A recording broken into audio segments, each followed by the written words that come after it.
Olá, sejam bem-vindos ao Emagreça da Teoria Prática. Aqui nós discutimos um conjunto de estratégias para você aprender a emagrecer.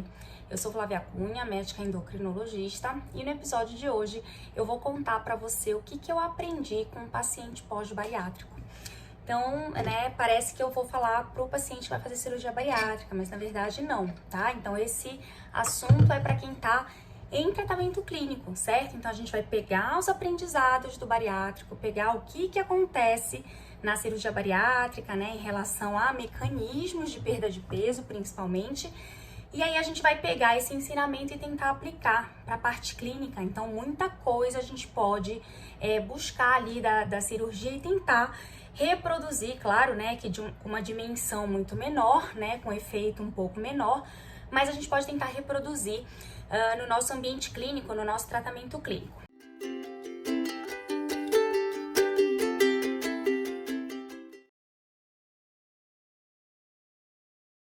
Quando a gente fala de emagrecimento, quando a gente fala do tratamento da obesidade, do tratamento do excesso de peso, a gente tem que pensar que a gente tem uma frente clínica, né, um tratamento clínico, e a gente tem um tratamento cirúrgico. Dentro desse tratamento clínico, o que a gente vai abordar?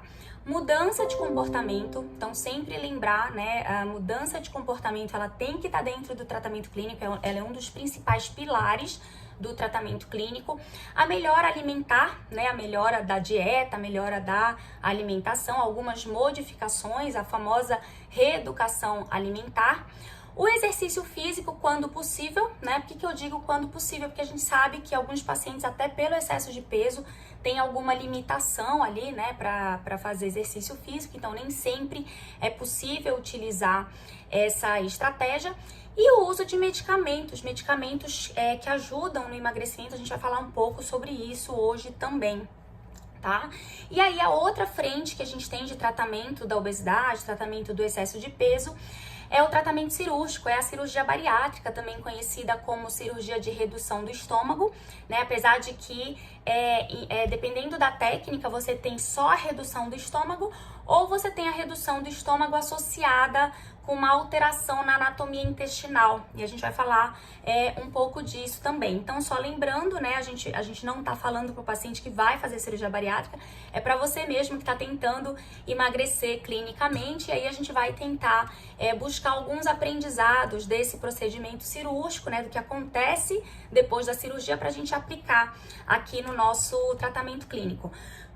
Então é assim, é importante a gente ter a noção, né, ter a consciência de que o tratamento cirúrgico, ele acaba, né, na grande maioria das vezes, ele acaba sendo mais efetivo do que o próprio tratamento clínico, né, tanto em quantidade de perda de peso, quanto em manutenção, né, desse peso perdido, manutenção da perda de peso. Aí você pode se perguntar, nossa, então por que a gente não indica, né, tratamento cirúrgico, por que a gente não indica a cirurgia bariátrica para todo mundo que está acima do peso? Então, realmente, né, assim, esse pensamento é pertinente, mas a gente tem que entender que, na verdade, a gente vai pensar no benefício da cirurgia bariátrica quando a gente tem uma quantidade muito grande de peso para perder. Então, a primeira coisa que faz a gente definir se a gente vai migrar por um tratamento clínico ou se a gente vai migrar para um tratamento cirúrgico é o excesso de peso, né? O quanto aquele paciente tem que perder. Porque pensa só, se ele tem que perder 5 quilos, 8 quilos, 10 quilos, até uns 15 quilos, né? Vale muito mais a pena a gente investir no tratamento clínico, né? Não tem muito sentido a gente pensar num procedimento cirúrgico que, né, por mais que a cirurgia bariátrica seja muito segura, né, um procedimento cirúrgico sempre tem o próprio risco da cirurgia, embora seja muito pequeno, mas ainda assim, né, para você considerar uma necessidade de perda de peso não tão intensa, não faz muito sentido você pensar em tratamento cirúrgico. Além disso, tem os casos, né, de contraindicação. Às vezes até o paciente tem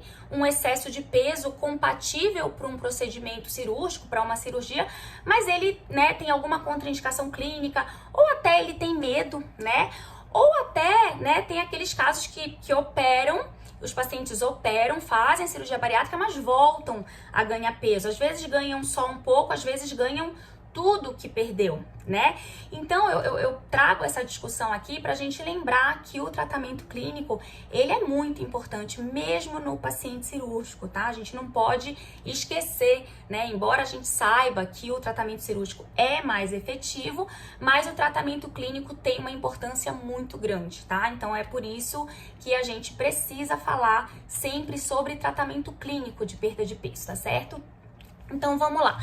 Como é que a cirurgia bariátrica faz emagrecer, né? Uma mágica? Às vezes até parece, né? Porque a gente vê os pacientes no primeiro mês perdendo 10 quilos, 12 quilos, 15 quilos, coisa que a gente não vê no tratamento clínico. Então, realmente é um tratamento muito efetivo de perda de peso. E aí a gente vai conversar aqui sobre os mecanismos que levam a essa perda de peso.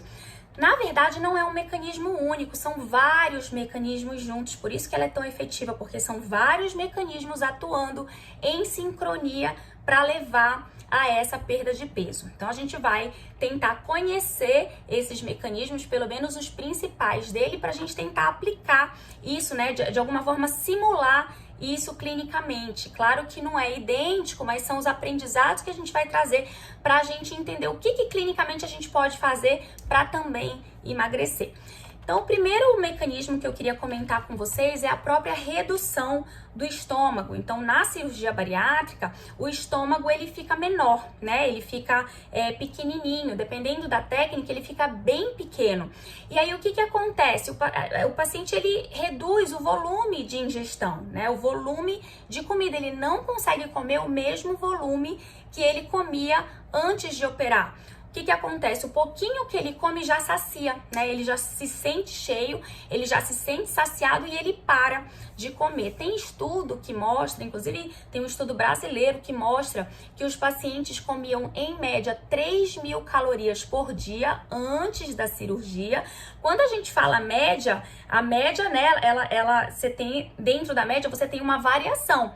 Então, se a média era 3.000, eu vou ter aí nesse grupo o paciente que comia 5.000, talvez até 6.000 calorias, né? Então, uma média de 3.000 calorias é uma média muito alta, tá? Então, para a maioria das pessoas, 3.000 calorias por dia é muita coisa, né? É uma ingestão que faz você engordar, porque é uma ingestão que geralmente é maior do que o que você gasta, tá?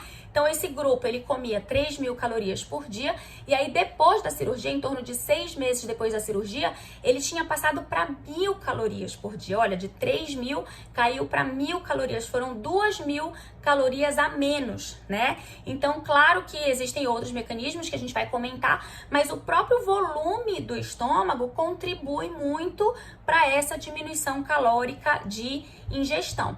Então, o que clinicamente a gente pode aprender com isso? Primeira coisa é que para a gente emagrecer, a gente tem que de alguma forma reduzir volume de comida, né? Então a gente tem que pensar, eu sei que não é fácil, né? Do nada a gente está acostumado a comer ali, por exemplo, 2.000 calorias e de repente baixar para 1.500, de repente baixar para 1.200 calorias, eu sei que não é fácil, mas a gente tem que pensar, tá sempre pensando nas estratégias que podem nos ajudar a reduzir esse consumo calórico. Então, por exemplo, o próprio jejum intermitente pode ser uma estratégia efetiva para reduzir caloria, né? Porque aí você vai ficar num período do dia sem comer, então vão sobrar poucas horas do teu dia para você poder ingerir. Isso acaba em 24 horas fazendo você ingerir menos, de repente menos frequência de comida, que no final do dia vai dar menos volume de comida, né? Se você comia 2.000 calorias, de repente você consegue comer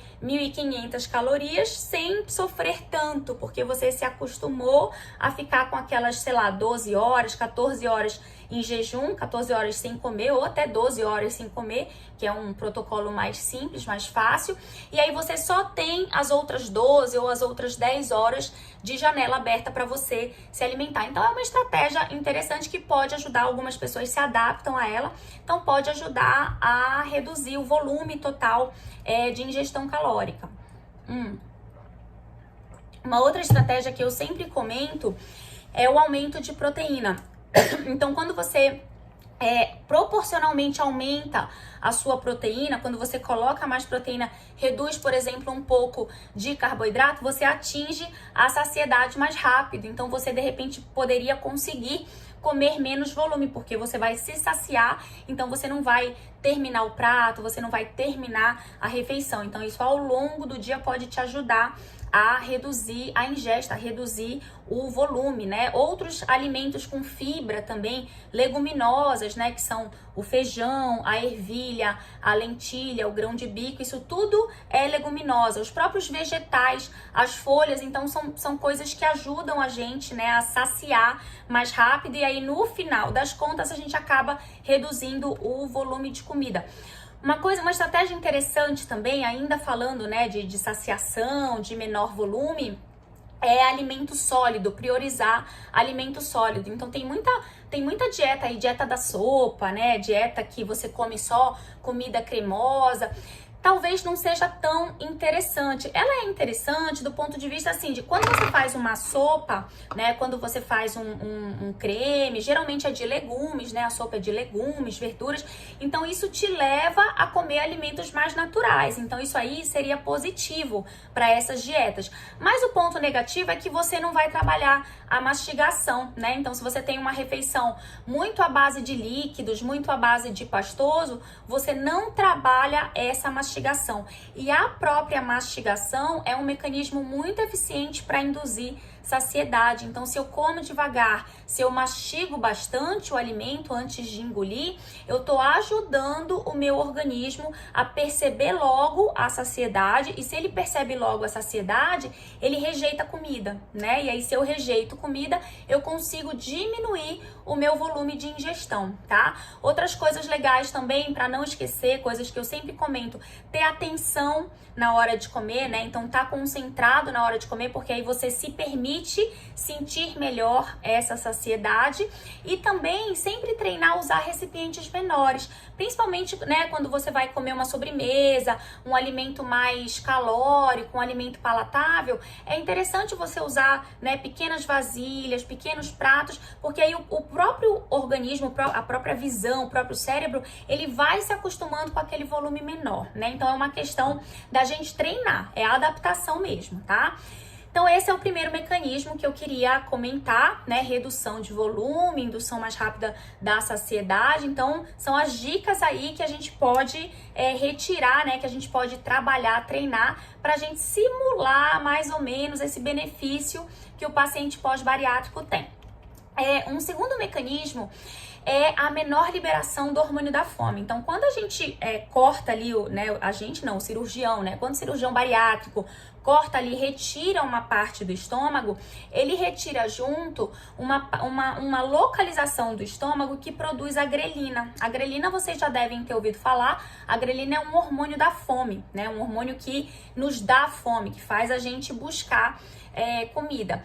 Então você já deve estar pensando aí, eu tenho certeza que o meu problema é esse, a minha grelina deve estar ativa o tempo inteiro, eu estou produzindo grelina toda hora, e na verdade não é bem assim, vamos tentar entender. Então o que é o normal, né? No organismo normal, no organismo equilibrado, o que acontece? Quando a gente está em jejum, a gente tem um aumento da grelina. A grelina é o hormônio da fome, então por que ela aumenta?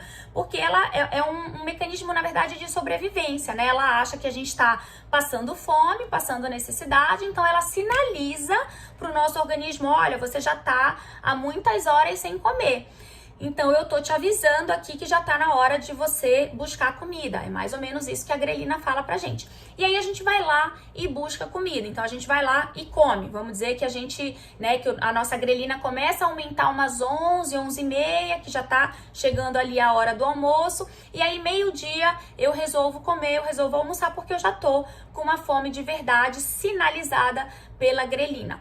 E aí vamos lá, começo a comer e tudo mais, tô comendo meu prato de comida, e aí o que acontece? Essa minha grelina começa a ser bloqueada, começa a ser diminuída, justamente porque eu já tô dando comida pro meu organismo, então eu não preciso mais da sinalização da grelina, certo? Então isso é um mecanismo que seria o normal. O problema é que dependendo do que eu como, dependendo do meu comportamento no meu dia a dia, eu posso bagunçar esse mecanismo hormonal da grelina, né? Então, vou dar um exemplo bem clássico. Quando eu durmo mal, eu tenho aumento de grelina, tá? Então, por isso que a gente fala que o sono tá totalmente relacionado com aumento de peso, porque eu tenho uma bagunça, né? Quando o meu sono não é legal, ou quando o meu sono é curto, ou quando o meu sono não tem uma qualidade muito boa, às vezes eu até durmo mais horas, mas não durmo muito bem, acordo, durmo de novo, enfim, não tenho um sono muito saudável. O que acontece? A bagunça o meu mecanismo hormonal. Então, a grelina, ela é produzida mais do que o normal, e aí eu passo a ter mais fome, tá? Então, isso seria só um exemplo do nosso comportamento influenciando, aumentando aí essa grelina. Então, já dou a dica aí, por exemplo, tentar melhorar a qualidade do sono, seria uma coisa que a gente poderia fazer para tentar melhorar essa produção aí, tentar, na verdade, bloquear mais essa produção de grelina.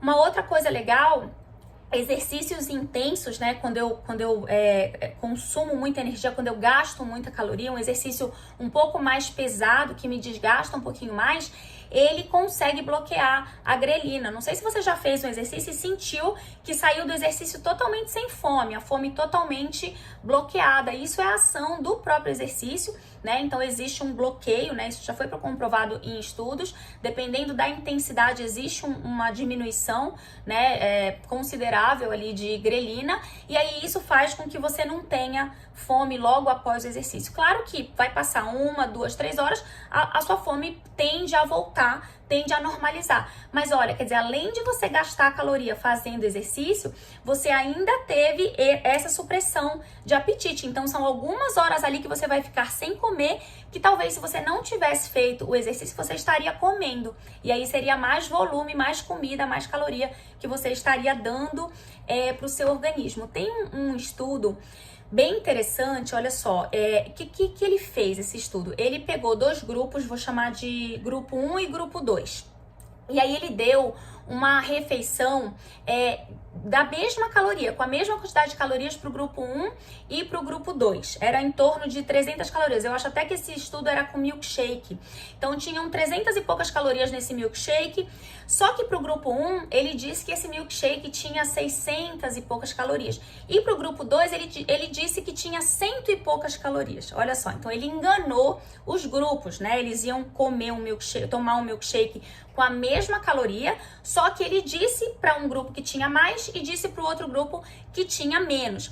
E aí ele dosou a grelina antes e um tempo depois de tomar esse milkshake. E o grupo que achou que tinha tomado um milkshake mais calórico teve uma maior redução de grelina em relação ao grupo que achou que tinha tomado um milkshake menos calórico.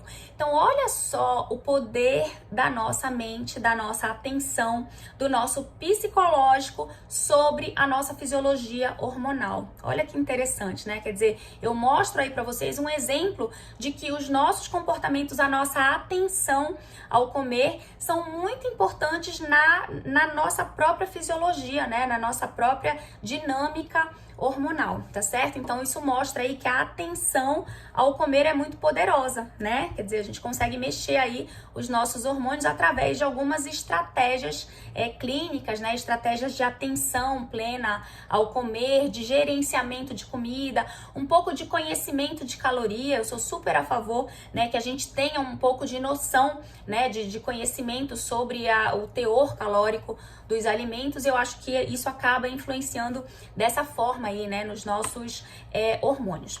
Um outro mecanismo que eu queria comentar é o próprio desvio intestinal. Claro que não é toda a cirurgia bariátrica que faz, mas assim, a cirurgia bariátrica mais realizada no Brasil, né, que é o bypass gástrico, ele faz esse desvio intestinal. O que é esse desvio intestinal?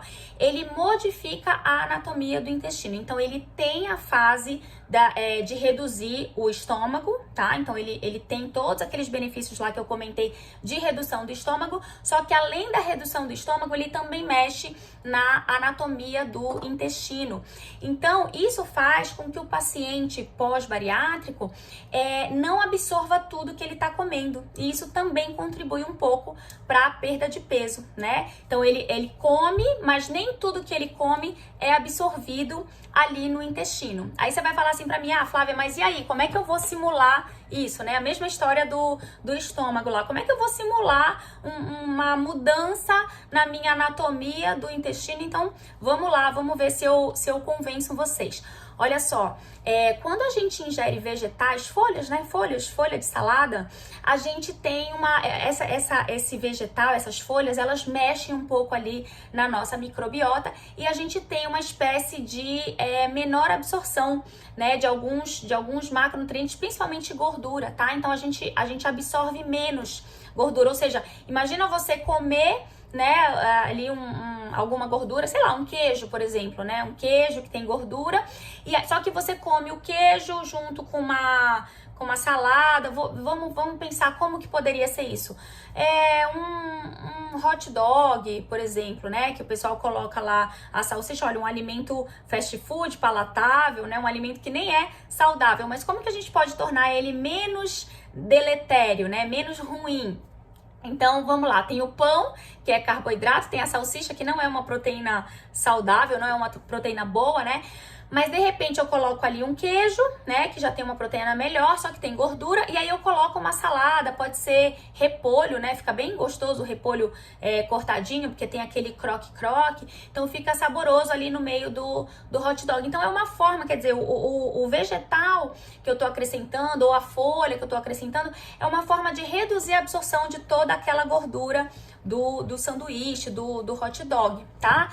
Então, a gente pode usar o vegetal como uma forma de diminuir a absorção de algumas calorias que a gente ingeriu. Claro que não vai ter o mesmo poder do que quem fez, né, do que a própria mudança anatômica da cirurgia bariátrica, mas é uma forma clinicamente que a gente pode simular, né, e conseguir um pouquinho desse benefício. Tem medicamento também que diminui a absorção de gordura, chama Orlistat, mas o medicamento você precisa, né, ir ao médico, precisa ser prescrito e ser orientado, tá? Então, na verdade, eu gosto de dar a dica aí do vegetal, porque você já pode fazer a partir de hoje, não é uma coisa que você precisa se programar e precisar de uma prescrição médica, né? Um outro mecanismo o que se observou, né, nesses pacientes bariátricos?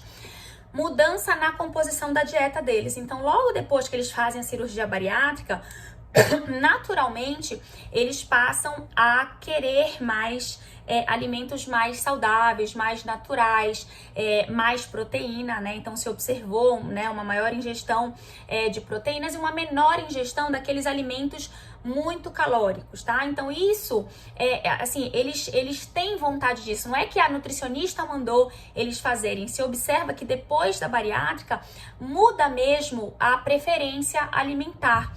E isso está relacionado com certeza com os hormônios, que a gente ainda vai comentar um pouco, mas está relacionado também com algumas mudanças de paladar que pode ter influência também hormonal, tá?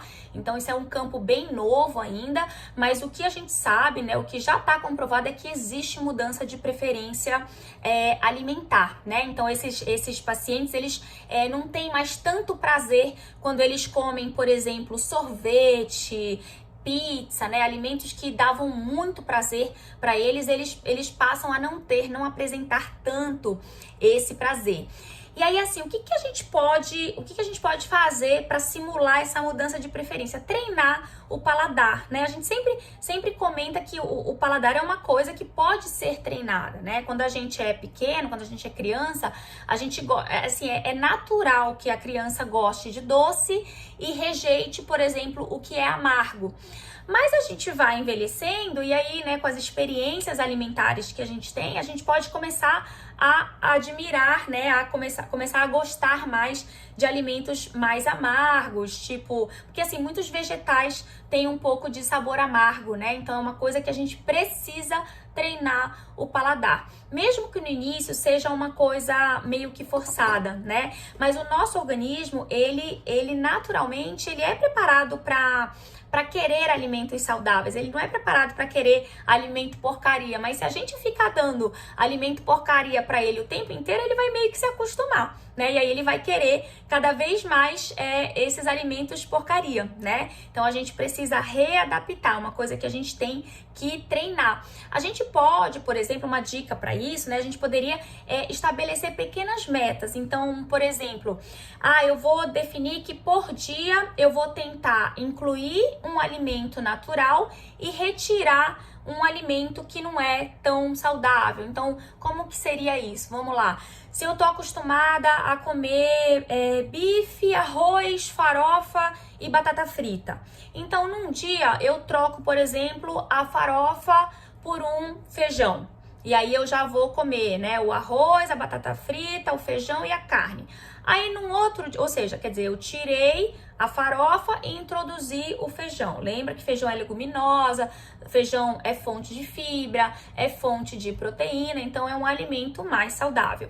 E aí no segundo dia eu vou experimentar trocar, por exemplo, vou tirar a batata frita e vou incluir uma porção de folhas. Então eu coloco pequenas metas para que eu vá modificando devagar e não altere totalmente o meu paladar, porque é difícil também, né, do dia para noite você querer mudar. Então eu posso estabelecer pequenas metas. Outra coisa legal também que eu gosto de ensinar se eu comi um alimento, vamos chamar de alimento porcaria, vai? Não é muito bom esse nome, né? Porque alimento nunca é porcaria, mas um alimento palatável, né? Um alimento muito saboroso, sei lá, um sanduíche meio gordo, ou então uma torta doce ou até um sorvete. Se eu comi isso hoje, aí o que eu posso fazer? Eu falo, bom, já comi hoje, então eu vou dar um prazo para comer novamente. Então eu só vou comer daqui 20 dias, ou eu só vou comer daqui um mês. Aí depende do quanto você tá viciado naquilo. Tem gente que não vai conseguir, né, ficar um mês sem comer porque tá muito viciado, mas, né, de repente aí você pode estabelecer, não, comi hoje, mas eu só vou comer daqui 10 dias. Aí você diminui esse seu prazo e depois você vai tentando aumentar conforme você vá diminuindo esse vício, tá? Então seriam pequenas dicas aí para você ir treinando o paladar para essas mudanças, né, de preferências alimentares. Um outro mecanismo é assim, o que acontece, né? Como tem esse desvio intestinal no paciente bariátrico, quando ele come, o alimento ele cai direto nas porções mais finais do intestino, né? E aí, como esse alimento cai direto nessas porções finais do intestino, são as porções onde são produzidos os hormônios da saciedade. São hormônios maravilhosos, né? Que nos ajudam pra caramba, que eles nos dão saciedade e melhoram a ação da insulina. Então, são hormônios até que nos protegem de ter diabetes, tá? Então, o que acontece? O paciente que está com obesidade, ele não tem uma produção muito legal desses hormônios. Só que não é porque ele teve algum problema primário que gerou isso. Não, foi o próprio comportamento dele. Então, o comportamento, de repente, de dormir mal, o comportamento de comer, né, alimento muito, muito calórico, muito palatável, não ter o hábito de comer vegetais, não ter o hábito de comer, né, alimentos ricos em fibra, de comer proteína numa quantidade mínima necessária. Então, quer dizer, a própria rotina alimentar e rotina de vida dele levaram a essa produção ruim que ajudou no ganho de peso, tá? Então, primeiro, sempre a gente tem um comportamento ruim, que aí bagunça os nossos hormônios, e aí essa bagunça nos hormônios, né, aí vai virando uma bola de neve, porque aí a bagunça nos hormônios predispõe o ganho de peso, né? Aí vai ficando cada vez mais difícil consertar isso. Então, a primeira coisa, na verdade, é a gente ter consciência de que são os nossos comportamentos que fazem essa bagunça nos nossos hormônios de fome e saciedade. Eu já dei o exemplo aí, por exemplo, do sono, né? Quando a gente não dorme bem, o que acontece? A gente tem aumento da grelina e diminuição dos hormônios da saciedade, GLP-1, peptídeo YY, colecistoquinina. Então, tem até mais hormônio de saciedade. Eu sempre brinco com os pacientes, tem mais hormônio de saciedade conhecido do que hormônio de fome. Então, em tese, né, era para nossa saciedade funcionar melhor do que a fome. É uma brincadeira, claro que não é tão simples assim, assim, mas é só pra gente pensar que não foi o nosso organismo que falou, vou te boicotar e vou parar de produzir os hormônios que te ajudam. Não, é o nosso comportamento, é o nosso estilo de vida, são coisas que a gente faz rotineiramente que acabam bagunçando e levando a esse tipo de situação, né, de facilidade, vamos dizer assim, no ganho de peso. Então, o que a gente tem que fazer? Aí volto a dizer, né? Lembrar, né? Priorizar os alimentos ricos em proteína, as leguminosas, as castanhas, os vegetais, porque são alimentos que estimulam a liberação desses hormônios da saciedade, né? São alimentos que vão estimular com mais intensidade esses hormônios que nos ajudam a perceber a saciedade. Lembrar que a própria mastigação, já comentei, né? A própria mastigação, alimento sólido. Então veja, né, que uma coisa puxa a outra, mas no fundo são os mesmos ensinamentos, né? São as mesmas coisas que a gente tem que fazer que vão atuar em vários pontos. Então, se eu mastigo mais, se eu como mais lentamente, se o alimento é sólido, eu já vou ter que mastigar mais, né? Se eu tô mastigando mais, né? Então eu tô demorando mais a concluir a minha refeição. Se eu demoro mais, eu dou o tempo do meu organismo perceber a saciedade. Só que eu vou perceber logo se eu estiver atenta à saciedade, atenta à refeição, né? Se eu estiver concentrado, se eu estiver comendo ali, pensando nos problemas, pensando, né, no meu paciente que não emagreceu, pensando nos meus alunos que eu tenho que dar aula, quer dizer, se eu estiver desconcentrado, eu não vou perceber nada disso. Então veja que é um conjunto de coisas que a gente tem que fazer pra gente, né, conseguir aos pouquinhos e diminuindo a nossa ingestão, que é o que de fato vai fazer a gente emagrecer, mas sem grandes sofrimentos, né? Porque a gente vai conseguir equilibrar os nossos hormônios de fome e saciedade. E um último mecanismo que eu queria comentar é o efeito dumping, vocês já devem ter ouvido falar, ou síndrome de dumping. Existe o dumping precoce e o dumping tardio. Eu queria falar do dumping tardio, que é o que tem um maior ensinamento aqui pra gente. O que é o dumping? Então, por esse mesmo mecanismo do alimento cair lá nas partes mais finais do intestino, o que acontece? Esses hormônios da saciedade são liberados. Eu comentei com vocês que além de dar saciedade, eles melhoram, né? Eles estimulam a produção de insulina. Então, dependendo do tipo de alimento, né? Então, se esses pacientes que fazem a bariátrica comem um alimento muito rico em carboidrato, por exemplo, um pão puro, ou então um bolo, ou até suco, mesmo suco de fruta, né? Mas quando você sabe que quando faz o suco, você concentra a glicose, né? A frutose do suco, e você perde as fibras.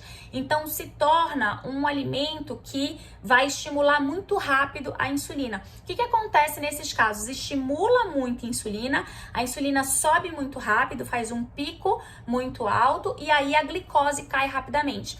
Nesse momento em que a glicose cai rapidamente, esses pacientes que fizeram bariátrica, eles têm um mal-estar, né? Eles têm uma sensação mesmo de hipoglicemia, de queda de glicose, tontura, mal-estar, suadeira. E aí é uma sensação até de que vai morrer. Não vai morrer, mas é uma sensação muito ruim. Então eles precisam parar, né? E aí saber que aos pouquinhos vai melhorar, porque o próprio organismo vai, né, reequilibrar. Então o que a gente aprende disso? Nós que não fizemos cirurgia bariátrica, se a gente ingerir esses mesmos alimentos que provocam dumping nos pacientes, vai acontecer parecido, só que de uma forma mais atenuada, né, menos agressiva, mas vai acontecer também aumento de insulina, uma queda de glicose que até pode não ser sentida como hipoglicemia, mas pode ser sentida como fome. E aí eu vou ter fome toda hora, vou ter vários episódios de fome e vou buscar comida. Se toda hora que eu tiver fome, buscar comida, comer um alimento puro em carboidrato e ainda sim um carboidrato simples, aí logo depois eu vou ter fome de novo, aí vou buscar comida de novo, aí vou priorizar o carboidrato simples, aí vou ter fome de novo. Ou seja, eu fico tendo fome toda hora, fico comendo toda hora, como um alimento que vai trazer caloria, mas não vai trazer nutriente. um alimento que vai trazer caloria, mas não vai estimular esses meus hormônios de saciedade, não vai trabalhar lá o meu intestino para não absorver todo tipo de caloria, não absorver todo tipo de gordura. Então, quer dizer, aos poucos eu vou engordando, né? São comportamentos que vão me levar ao ganho de peso. Certo? Então esses foram aí os ensinamentos. Existem mais coisas, né? Mas eu tentei, já temos mais de meia hora aí de vídeo. Eu tentei resumir, né? Pegar ali os mecanismos mais clássicos, mais importantes e pensar o que a gente pode aprender com esses mecanismos para a gente traduzir aqui para o nosso tratamento clínico. Espero que vocês tenham gostado. Espero vocês no próximo vídeo. Um beijo. Tchau, tchau.